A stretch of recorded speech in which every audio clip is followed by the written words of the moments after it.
নান্দিকারে ছিলাম তখন থেকেই মৃণালদার সঙ্গে আমার পরিচয়। কারণ কল্লোল নিয়ে তখন একটা বিরাট আন্দোলন চলছে, অর্থাৎ কল্লোল এর বিজ্ঞাপন সমস্ত বড় বড় পত্রিকা বাংলা ইংরাজি তারা বন্ধ করে দিয়েছে। এবার হ্যাঁ, মৃণালবাবুর সঙ্গে আমার পরিচয় কিন্তু হয় আমি যখন নান্দিকারে 63, 64, 65 এই 3 বছর ছিলাম আমি নান্দিকারে। এবং নান্দিকারে যে 3 বছর ছিল তখন কল্লোল নিয়ে একটা বিরাট নাট্যজগতে আলোড়ন হয়েছিল। নাট্যজগৎ কেন, আমাদের সংস্কৃতি মহলে, রাজনীতি জগতেও বটে। সেটা ছিল 1946-এর নৌবিদ্রোহ নিয়ে নাটকটা তৈরি, এবং সেখানে অনেক কিছু ছিল যাতে তাদের রেগে যাওয়ার খেপে যাওয়ার কারণ ছিল। যাই হোক, এবং তখন তারা একটা নিজেরা যা হয় কর্তার ইচ্ছায় কর্ম, খবরের কাগজ কিংবা অন্যরা তাদের প্রভু তখন এই সমস্ত যারা দেশ শাসন করে তারাই, শাসকরাই তাদের প্রভু হয়। সে প্রত্যক্ষভাবে কিংবা পরোক্ষভাবে প্রভাবিত করেই খবরের কাগজগুলোকে। সেইখানে তারা কল্লোলের বিজ্ঞাপন বন্ধ করে দিলেন। যাই হোক, তো এটা হয়, এটা এমন কিছু নয়, কিন্তু তখন ওটা বিরাট, কল্লোল এত পপুলার হয়েছিল, এত মানুষ, সাধারণ মানুষ দেখতে ভালো লাগছে, তাদের নাটক হিসেবে দেখতে ভালো লাগছে। নাটকের বক্তব্য তো বটেই, সেটা পরের, কিন্তু নাটক হিসেবেই একটা অসাধারণ দেখছে।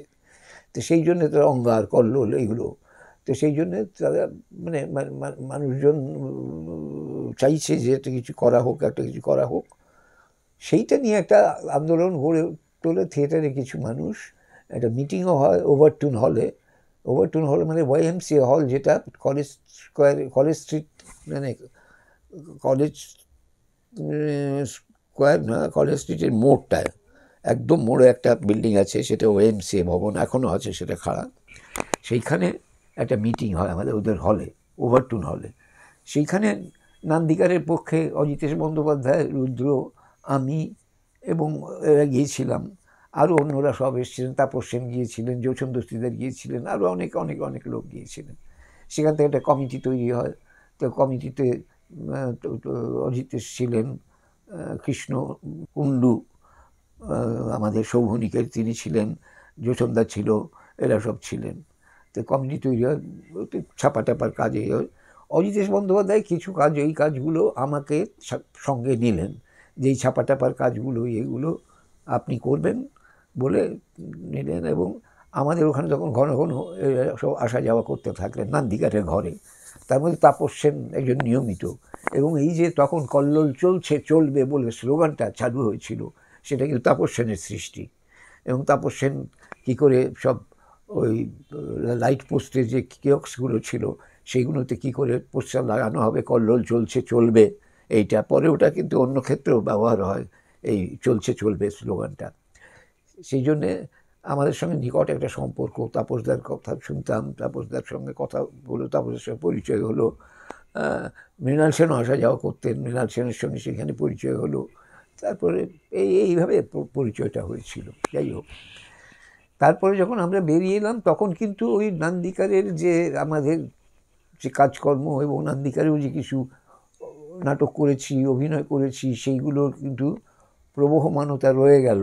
এবং সেই সূত্র ধরে কিন্তু এই মানুষগুলো কিন্তু আমাদের, আমরা কি করছি না করছি, নতুন দল হিসেবে থিয়েটার ওয়ার্কশপ কী করছে, আমরা যারা বেরিয়ে গেছি তারা কি করছি, তারা কীরকম নাটক ধরছি, নাটক করছি, এই খোঁজ খবরটা নিতেন। আগেকার ওই সময়টা এইগুলো ছিল কিন্তু, হ্যাঁ, যে ঠিক আছে এই দলে তো আলাপ হয়েছিল আমাদের সঙ্গে, তারপরে বেরিয়ে গেছে, ঠিক আছে এদের ত্যাগ করো, তা নয় কিন্তু। এরা কিন্তু নান্দিকারের ব্যাপারেও যতটা আগ্রহী, আমাদের ব্যাপারেও বেশ কিছুটা আগ্রহী ছিলেন, আমরা ছেড়ে দেওয়ার পরেও। সেই সূত্রে ওদের সঙ্গে সম্পর্কটা বজায় ছিল আমাদের সবসময়। সেইখান থেকে এটা ইয়ে হয়েছে। তো ইতিমধ্যে থিয়েটার ওয়ার্কশপে আছি, এটা বললাম যে 74 সালে বোধহয় ডেকেছেন আমাকে।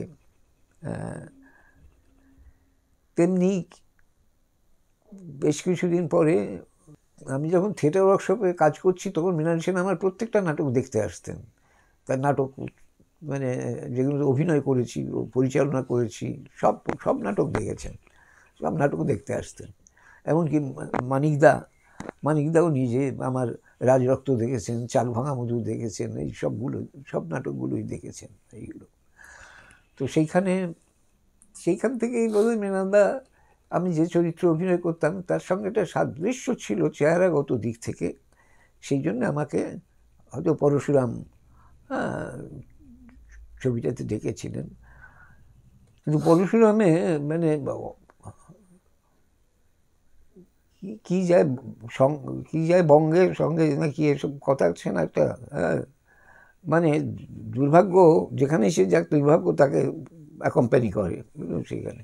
এই ছবিতেও এমনিতে খারাপ করিনি অভিনয়টা, ভালোই করেছিলাম বোধ হয়।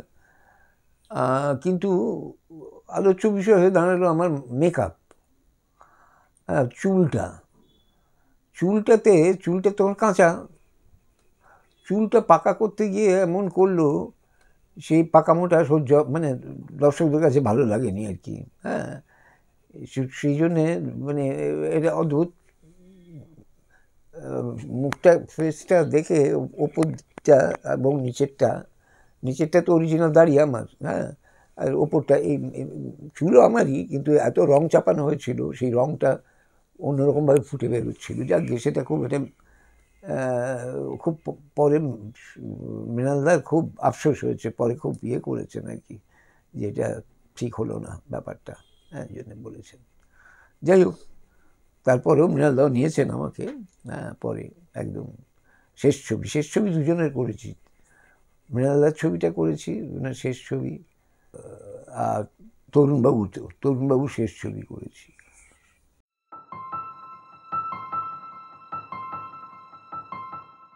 মৃণালদার সঙ্গে আলোচনা সব বিষয়ে হতো, রাজনীতি বিষয়ে খোলাখুলি আলোচনা হতো। এমনকি মৃণালদার সঙ্গে সত্যজিৎ রায়ের একটা বিতর্ক তৈরি হয়েছিল, চিঠি লেখালেখি চলেছিল, সেইটা নিয়েও হয়েছে। মৃণালদা যার জন্য আমার উপর রেগে গেলেন। আমি আপনি এটা না করলেই পারতেন, যান না সত্যজিৎ রায়কে যে বলুন। মৃণালদা রেগে আমাকে বলছেন, হ্যাঁ, মানে ওইটা না করলে ওই চিঠির উত্তরে মানে ওই যে ঝগড়াটা হচ্ছে, সেটা আমি দুপক্ষই আমার কাছে খুব প্রিয় মানুষ, হ্যাঁ, এবং সেটা তার বলে নয়, দুটো বড় মানুষ এরকমভাবে ওসব ব্যাপারটা হতেই পারে, একটা সৃষ্টি নিয়ে তার একজনের মতামত আরেকজনের ইয়েতে হতেই পারে। যাই হোক, বেশ খারাপ জায়গায় চলে যাচ্ছিল, কিন্তু শেষ পর্যন্ত মানিকদা লিখেছিলেন মনে আছে, a crow film is a crow film, হ্যাঁ, তো এতটাই কড়া ছিলেন। যাই হোক ওইটা বড়দের ব্যাপার, হ্যাঁ, নমস্য ব্যক্তি তারা।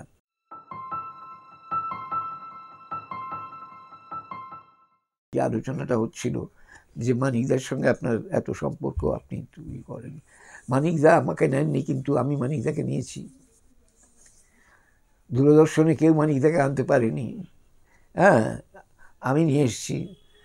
আমার যে ডিরেক্টর ছিলেন, হ্যাঁ, তার সঙ্গে মানিকদার পরিচয় ছিল, ব্যক্তিগত স্তরে পরিচয় ছিল আগে থাকতেই। সেই মানিকদা বলছে, যাও বিভাস, মানিকদাকে নিয়ে এসো, টিভি নতুন টিভি হয়েছে, মানিকদা যদি অ্যাপিয়ার করেন তো টিভির মর্যাদা বেড়ে যাবে। সেই জন্য বলছেন বারবার, বিভাস গিয়ে বলো না, কে তোমার সঙ্গে তো ভালো পরিচয় আছে। আমি বললাম, হ্যাঁ বলছি, ঠিক আছে বলে মানিকদাকে গিয়ে বললাম।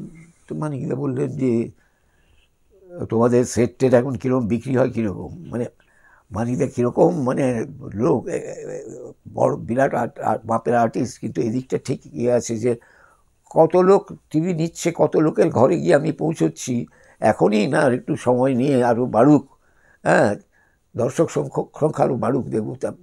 তার বেশ কিছুদিন পরে মানিকদা নিজেই একদিন ডেকেছিলেন। অনন্ত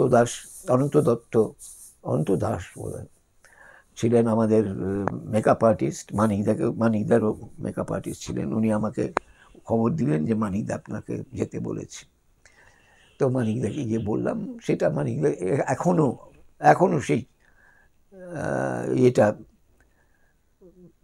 দেখানো হয়, সেই ইন্টারভিউটা, শ্রমিক বন্দ্যোপাধ্যায় ইন্টারভিউ নিয়েছেন, সেইটা মানিকদা গিয়ে। সুতরাং মানিকদার সঙ্গে সম্পর্ক এর থেকে প্রমাণিত না, আমি প্রমাণ করবই, কারণ নাহলে আমার বদনাম হয়ে যাচ্ছে। এটা মানিকদা আমাকে পছন্দ করতেন না তাই না, এমনি কীরকম পছন্দ করতেন, যে জিনিসটা ওর ছেলে সন্দীপ রায় সন্দীপ রায়কেও যেটা সন্দীপ রায় ছাড়া যাকে কাউকে দেননি সেই সত্য আমাকে দিয়েছিলেন, দুটো ফেলুদা গল্প নিয়ে টেলিভিশনের জন্যে দুটো টিভি ফিল্ম তৈরি করার। সেই দুটো টিভি ফিল্ম আমি তৈরি করেছিলাম, একটা হচ্ছে গোলকধাম রহস্য, আর একটা হচ্ছে ঘুরঘুটিয়ার ঘটনা। সুতরাং মানিকদা আমাকে ভালোবাসতেন না, পছন্দ করতেন না, এটা কেউ বলতে পারবে না। আরেকটা কথা বলি এখানে, আপনার এই আর্কাইভে কাজে লাগবে না এটা, কিন্তু সেটা হচ্ছে যে আমি যখন টেলিভিশনে চাকরির জন্য দরখাস্ত করি, টেলিভিশনে তাকে দুজন লোকের সার্টিফিকেট দিতে হয়, যে যেরকম থাকে গতানুগতিক, আমি চিনি তাকে, সে যেটা যোগ্য প্রার্থী, সে অমুক বলে ব্যাস এইটুকু বললেই হয়, এটা একটা নিয়ম জাস্ট। আমি দুটো সার্টিফিকেট দিয়েছিলাম, একটা সত্যজিৎ রায় আর একটা মৃণাল সেন। এরপর কেউ না ডাকতে পারে আমাকে, এরপরে না ডেকে যাবে কোথায়? সুতরাং এইগুলো মানে, আর মানিকদার ব্যাপার কি, মানিকদা যদি মনে করেন যে এটাতে লাগসই হবে তাহলে নেবেন, আর যদি মনে করেন হাজার পরিচয় থাক, যদি মনে করেন যে না এখনও সেরকমই আসেনি, তখন কিন্তু নেবেন না। খাতির আছে বলে নেবেন না কিন্তু কখনো। মানিকদা ওই রকম লোক, কিন্তু আমি জানতাম না অব্দুল আর কি মানিকদা, সে ভালোই হয়েছে হয়তো ডাকেননি, তার থেকে অপার স্নেহ পেয়েছি, সেটাই সবচেয়ে স্মরণযোগ্য ব্যাপার। বিষয় মানে গ্রাম থেকে সরে শহরে চলে এলেন। আসলে একজন মেকার তার থাকতেই পারে যে আমাদের গ্রাম শহর সবটাই আমার বিষয় হয়ে উঠতে পারে, হ্যাঁ, এবং উঠেও ছিল। তখন গ্রামও হয়ে উঠেছিল বিষয়, শহরও হয়ে উঠেছিল বিষয়। যারা রাজনীতির খবর রাখি তারা জানবো যে তৎসময় উত্তাল পশ্চিমবঙ্গ বিশেষ করে, এবং তার ঢেউ গিয়ে ভারতবর্ষের রাজনীতিতেও পড়েছিল, হ্যাঁ। সুতরাং সেগুলো কিন্তু আমি বিশ্বাস করি না, 1 নম্বর। 2 নম্বর হচ্ছে, ট্রুফো যদি এই কথা বলে থাকেন, ট্রুফো ফ্রেঞ্চ ফিল্ম মেকার, আর মানিকদা হচ্ছেন, সত্যজিৎ রায় হচ্ছেন ইন্ডিয়ান ফিল্ম মেকার, বাঙালি ফিল্ম মেকার। তার দায়িত্ব কিংবা তার দায়, নিজে থেকে শিল্পী যেটা মনে করে যে আমার লোকের কাছে আমি পথের পাঁচালীকে তুলে ধরছি, পাঠ্য হিসেবে নয়, দৃশ্য হিসেবে, দৃশ্যগত দিক থেকে তুলে ধরছি, কাহিনীটা তুলে ধরছি দৃশ্যের মাধ্যমে, হ্যাঁ। তা সেইটা কীভাবে গল্পটা বলবো আমি, how do I narrate the story? এখানে স্টোরিটা নিশ্চয়ই একটা স্টোরিটাকে ফেলে দিয়ে কিংবা পাশে রেখে আমি ক্যামেরায় নানা রকম কারিগরি করে এক্সপেরিমেন্ট করলাম, আমার দর্শকরা কিছু বুঝলেন না, কিংবা অর্ধেক বুঝলেন না, এটা করে তো এই ধোঁয়াশায় ফেলে কোনো লাভ নেই। এবং এটাই যে মানিকদার ব্যাপার আমি জানি, কারণ আমি একটা ছবি নিয়ে বলেছিলাম মানিকদাকে, একটা ছবি না, কয়েকটা ছবি প্রসঙ্গে আর কি, বলছে মানিকদা আপনি যে ছবি করেন, যদিও সেগুলো মানে শিল্পের মর্যাদা পায়, তবুও কিন্তু বাঙালি দর্শক সমাজের একটা বড় অংশ কিন্তু সেটা দেখে, উপভোগ করে। কিন্তু এখনকার কিছু চলচ্চিত্রকার দেখি তারা ছবি করে, তারা এদিক ওদিক পুরস্কার পায় শুনি, এখানে 7 দিনের বেশি চলে না, 10 দিনের বেশি চলে না, কেন হয় বলুন তো? মানিকদাকে আমি অজস্র প্রশ্ন করতাম এরকম, মানে বেকায়দার প্রশ্ন। মানিকদা বলছিলেন আমাকে, they don't know how to tell a story, গল্প কী করে বলতে হয় ওরা জানে না। এটা কিন্তু একজন বলবে গল্প বলতেই হবে, তার কী মানে আছে, বলতে পারে, কিন্তু না, বাঙালি দর্শকরা ফিল্মেরই হোক, নাটকেরই হোক, যাত্রারই হোক, যাই হোক, তারা গল্প শুনতে ভালোবাসে, তারা গল্প শুনতে চায়। আমি এখানে এসে ফ্রেঞ্চ কায়দায় নানা রকম ছবি করলাম, ট্রুফো কিংবা গোদারের মতো, কেউ দেখলো না, কেউ শুনলো না, তাহলে আমি ছবিটা করে লাভ কী? কার জন্য করলাম ছবিটা? আমরা যে থিয়েটার এবং নাটক ফিল্ম করি সেটা দেখানোর জন্যে। এই কথা আরেকটা লোক বলেছিলেন আমাকে, আর এক বিশাল লোক, শম্ভু মিত্র বলেছিলেন। শম্ভু মিত্র বলেছিলেন, দেখো বাবা, ব্যাপারটা হচ্ছে কি যে নাটকে লোকে দেখে কি দেখে, একটা গল্প দেখে আর অভিনয়টা দেখে, হ্যাঁ, এইটা হচ্ছে মূল। এই তো দুটো যদি ভালো হয় তাহলে কিন্তু তুমি অনেকটা নম্বর পেয়ে গেলে। এই যে দুটি একেবারে বিখ্যাত লোক আমাদের, তারা বলছেন, তারা বললেই কি সত্য মিথ্যা নয়, ব্যাপারটা হচ্ছে একজনের চিন্তার স্রোত কিংবা বোধ কি বলতে চাইছে এবং তার সৃষ্টিতে সেটা ফুটে উঠছে। এবং বাঙালি সত্যজিতের বেশিরভাগ ছবি বাঙালির একটা বড় অংশ মন প্রাণ দিয়ে ভালোবেসেছে, ভালো লেগেছে তাদের, তারা দেখেছে, সেগুলো নিয়ে আলোচনা করেছে, একবার দেখেনি বারবার দেখেছে।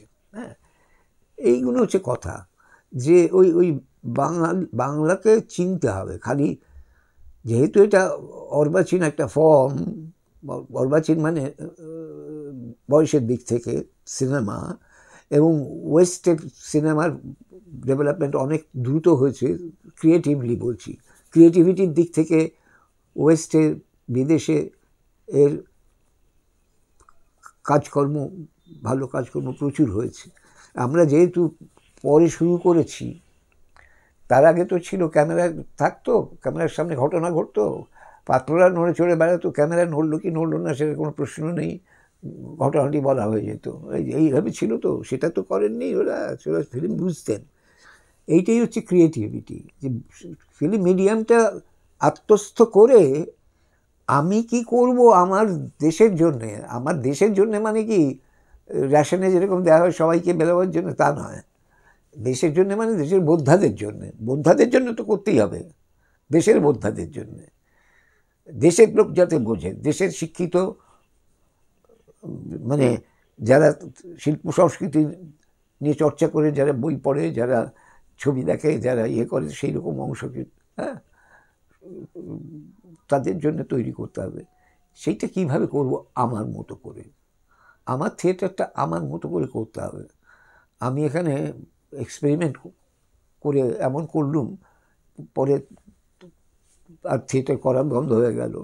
মানিকদা এমন এক্সপেরিমেন্ট করতে পারতেন, তারপর আর কেউ পয়সাই দেবে না তাকে থিয়েটার সিনেমা করার জন্যে, হয়তোবা।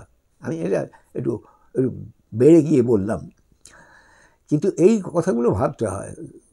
কেন করতে যাবে? কেন? এক একটা দেশের এক একটা ছাপ থাকবে, এক একটা তার শিল্পে, তার রকম আলাদা হবে, তার রকম আলাদা হবে, তার লেখা অন্যরকম হবে। তারাশঙ্কর যা লিখেছেন, কোনো বিদেশি এরকম লেখা তো মেলে না হয়তো, কিন্তু তারাশঙ্করের সমকক্ষ কেউ আছে?